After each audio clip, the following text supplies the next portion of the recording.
Pre-workout and coffee. Ah!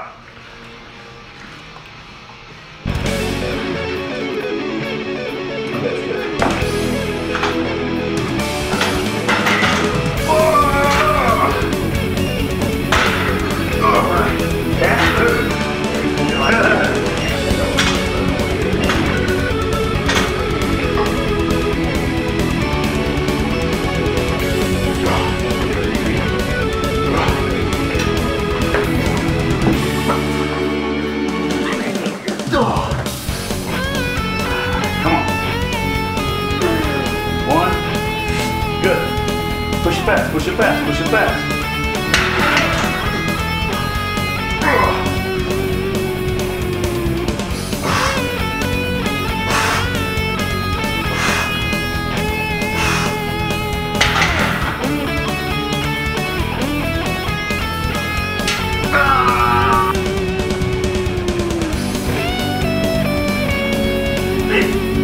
Come on, get up, get up, get up.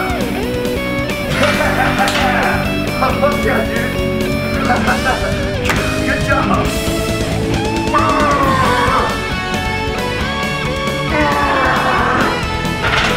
Good.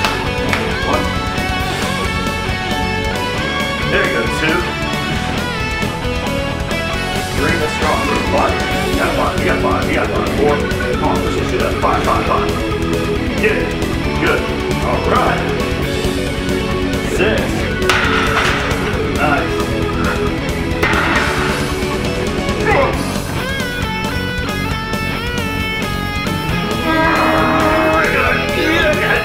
Oh, I got it. All right, stay tight. Good start. 3, keep going. 4.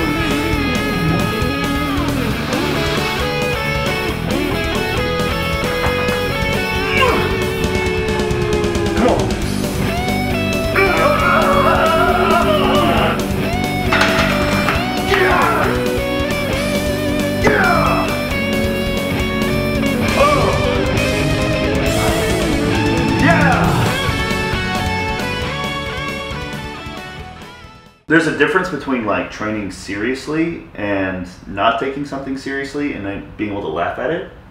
So I think a lot of people will see me cracking up and having fun and smiling and goofing off at the gym, but they don't realize that you can, laughing in my opinion is kind of like you're above something. Like if you can laugh at something, that means you're not carrying the weight of it anymore, you know what I'm talking about? Yeah. Because like people who are like really serious, really hard up, it's just like they're still being weighted down by something. It's like, oh, sacrifice. And fuck that shit. It's a privilege, you know what I mean? It's fun. So I feel like there's a difference between not taking something seriously and being able to, you know, laugh about it. It's kind of like light attitudes and heavyweight. That's probably one of my favorite things that you've talked about ever with me. Really? Yeah. Just that idea that like we should be being able to go into an air-conditioned gym with thousands and thousands and thousands of dollars worth of equipment and play around. Yeah. Should not be viewed as a sacrifice. I learned this the hard way. I never, ever, ever underestimate someone. So like, I see this guy who's fat over here, he looks really out of shape, and he's breathing heavy. And, you know, fitness people will judge him like, oh, he doesn't eat clean, oh, you know, he doesn't fucking work out, oh, I'm so much better than you. Know, that guy over there might be a fucking guru of tax preparation. You know, he could fucking probably help you out. But you'll never know, because you're fucking judging him like you're better than him because you got 6-pack abs and you can bench press, you know, a couple plates on each side. Yeah. Don't do that. Don't ever underestimate someone. I've done that with everyone, including my mom. I've underestimated my mom before, you know, and then I just realized not to do that because as I grew up, I was like, oh shit, she knows, there's more going on, you know, in my mom's heart and mind than I used to think, and now I'm just like, I'm totally impressed by her now. That's awesome. So. You don't have to go to the gym to be fit, you know? Yeah. You don't have to have a workout to be fit. The other morning I took a bunch of pre-workout and cleaned my house for 4 hours. That was my cardio, dude. Nice. Shit, I got a lot done too. And I was tired, man. I had to sit down a couple times, you know, take a break, take a load off my feet. Yeah. I was walking by this spin class going on at my, like the typical gym I go to, and there's all this freaking music playing and stuff, and I just, like, it's packed, the class is packed, and it really bugged me, like, I mean, I guess there's a time and a place for it, but the idea that we've convinced people to sit in a room and pedal and go nowhere is, like, it's very strange to me. There's a whole world to be explored and enjoy. With all my clients personally that I train, I tell them never, like, unless they have a reason to be on an elliptical or a treadmill, then to never be on it. Like, if it's snowing outside, or like, oh, I got you. Right, like, otherwise, like, go outside, go do something you enjoy. A lot of these people are also older, right? Like, yeah, getting closer to 70. Like, the last thing I want them to do is spend the last 10 years of their life slugging it to a gym to walk on a treadmill. But well, you think part of it is because it may be more convenient at the gym? I'm sure that that's part of it, but I don't know if you kind of talked about that earlier, the convenience versus. Yeah, I feel like people should sort of stay out of the middle area in terms of like convenience versus not convenience for working out. So what you're describing is sort of like in the middle there, the spin class. So I have a workout area in my dining room, and that's kitchen right there, 15 steps, bathroom right there, 10 steps. I do that a lot, but then I feel like instead of like the middle area, I like to go to the extreme. So sometimes I will load up all my weights in the back of my car and go out to the middle of nowhere and lift weights. I feel like you should be on one of the extreme or the other and spend as little time as you can in the middle area. And that's sort of what spin class is, you're saying, is sort of like in that middle area. They should have a bike in their home, or they should go out and find a trail or some sort of, you know, drive an extra 15, 20 minutes and bike out on somewhere beautiful and actually go somewhere. Yeah. Am I right? Yeah, basically that's kind of what I'm trying to say. I just think I think that what is added back to you in, let's say you burn 100 less calories going out and being outside, it's probably worth it at the end of your life. You've breathed, you got to get fresh air and see a sunset, and like, I mean, I did a bike ride just outside of Birmingham the other day, and I saw a dead little fox, but it was a gorgeous, you know, like, it was like perfectly pristine on the side of the road. But to me, like, those little things over and over are what, like, make not like dead foxes, but you know what I mean. Like, it was my life is so much better because I saw a dead fox. But like, you just get to see all this stuff that you're never going to see that in a spin class. You're going to hear some bass music. Yeah. And like, you just want, I don't know, I feel like at the end of your life, you're gonna, if you're outside, the more you're outside, the more you're getting to like experience different things, the enjoyment factor is gonna be so much higher. Chores is not chores so much as it's I don't know if it's chores so much as, okay, it's like this. Think about something that aggravates you, something that you procrastinate on, or something that you're reluctant to do, or something that's like it's just like it's got friction. Think of all the friction moments in your day and everything you got to do, whether it's laundry or whether it's cooking something. Be very cognizant of the friction moments where it's just like you're having to push through something. That's usually a warning sign that you're not organized, that you need to do something to change, like move something to another shelf, or don't use that anymore or something. So I feel like there's sort of unseen skills. Like, for example, I own a business now, Acrobolics LLC. Bookkeeping is a bitch for me because this is my first year and it's hard. So it's sort of like when I'm logging expenses or something for my trip, it's sort of like I feel friction sometimes because I don't exactly feel like, that's sort of a warning sign.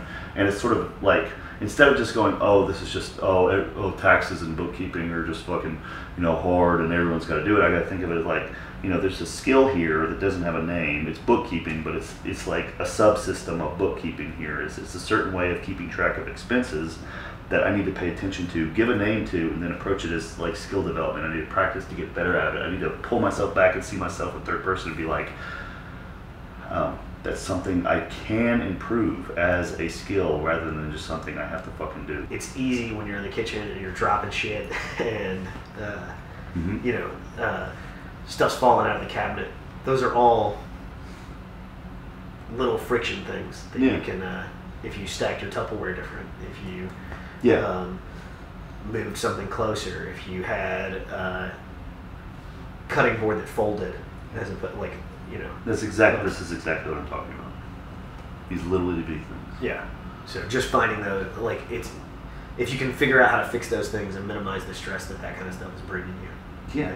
Exactly, and that makes, when you go through life where things are more organized like that, and you've seen things as little friction points and identified them as skills that you can develop and improve, stack your Tupperware different, get a different cutting board, move this cooking implement over here. Everything like that in little ways, not just cooking. All of a sudden you realize that life is a lot easier and you have more energy for the hard shit. Oh, fuck it! Fuck, that hurts! Oh,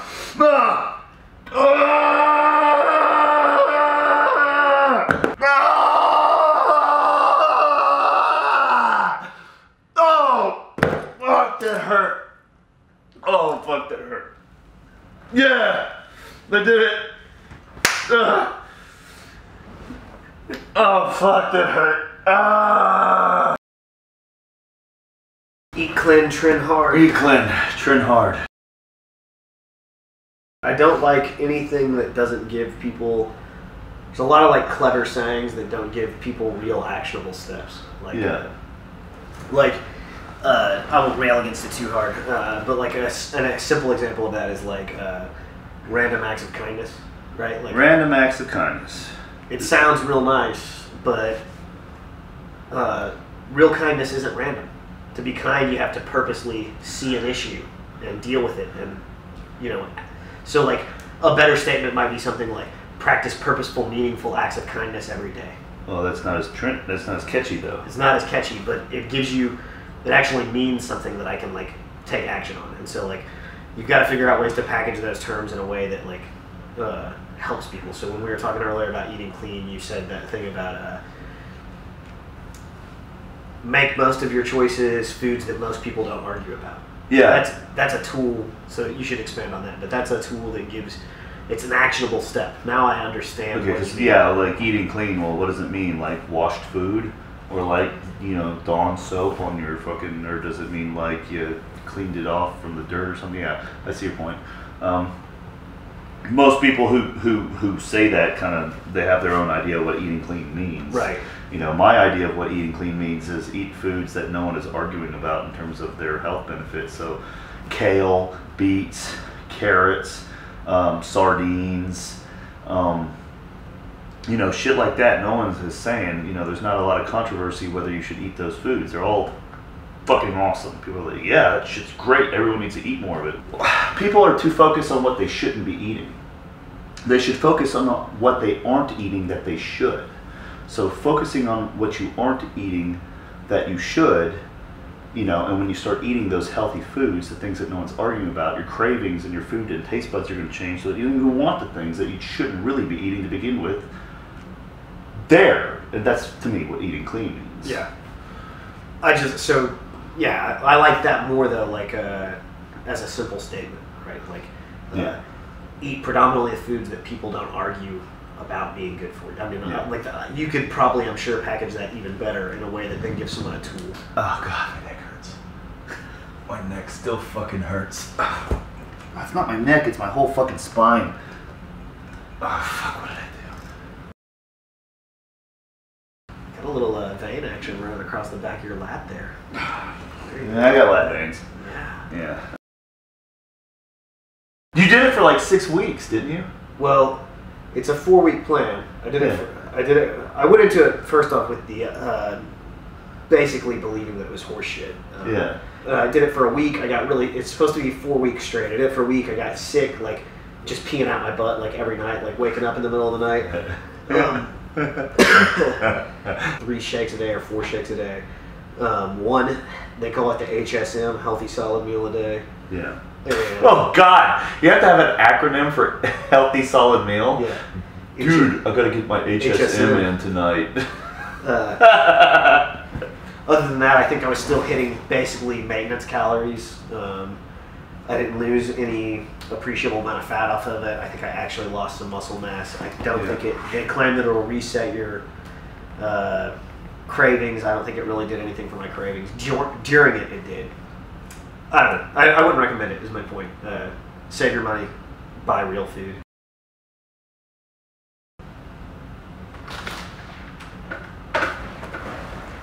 Hello. How are you? Great, how are you? Very well. I'm Cody. Nice to meet you, Cody. Sorry for being right in your face as you come home from work, Sam. No, it's good, Cody. It's not you. How have you been? I'm good. Just hanging out. I think you know a buddy of mine, or acquaintance of mine is probably... What's it like being married to this guy? I'm a cartoon character. It's interesting. It's quite a difference going from hospital to a cartoon character? Yeah. Cartoon character.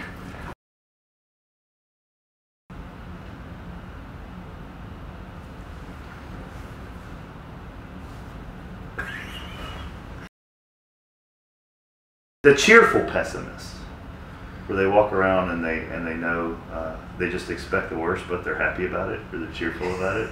It's like, oh yeah, my car didn't break down, yay, oh, it's probably gonna break down, but it didn't, yay, or something like that. Where you're always pleasantly surprised that shit didn't get fucked up, and when it does, you expected it, so you're okay. I guess it works in reverse too, where you expect good things to happen, and they don't. You get really butthurt by it. So maybe reducing your expectations there is very important. Yeah. I don't know, what do you think? I've never actually thought about the pessimist idea. The cheerful pessimist. Yeah, I kind of like it though. I should do that. Yeah. My car's not gonna start. No, the car's not gonna start. Whoa, fuck yeah! It's all something you're happy about, some shit that didn't go wrong, For sure. But you weren't worried. It's different. You're not worrying about it. You just sort of expect it, and when you sort of already expect it, you sort of acclimate yourself to the pain of it already, and you sort of inoculate yourself to that disappointment already, so that you just be cheerful that not everything is fucking blowing up around you, and if it does, you expected it to begin with, so you're just, you're level. Yeah, you're even keeled. I can dig it. Like I shouldn't have expected that to go so well, the neck harness weightlift thing, because that shit fucking hurt and it still hurts. So maybe if I went into it thinking it was going to fuck me up, I would have done better. Oh, because it hurts. She's never done one. Have you done an ammonia inhalant, Sam? You have? I don't remember. Was I around when you did it? When was this? You shove those things in my face, or you'll have me snap. You had me snap it once. And I hated it. Oh, it's great. I think they smell good after they sit for a while. It's like that dye kind of has a floral smell. There's something wrong with you.